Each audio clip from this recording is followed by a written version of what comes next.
குறுமுகில்களை சிறுமுகைகளில் யார் தூவினார்? யாரோடும் காணாத தூய்மையை.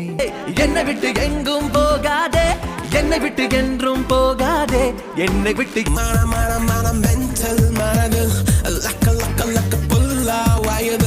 மனசு தானாக வெடிக்க, மொட்டை வெயில் கூட குளிராக அடிக்க.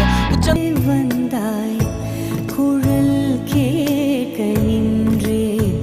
விண்ணோட மின்னாத விண்மீன் ஏது?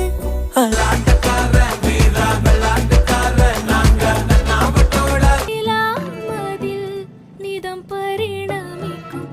கொல்லாமல் கொல்லாதே கோபக்காரி, கண்ணாலே சொன்னேனே. அரே ரே போலாமா, யாரே செட்டிங்கா, சல் ரே சல். தேடியே வந்து விட்டாள் தேவதை போலொருத்தி, நெஞ்சினை வாங்கி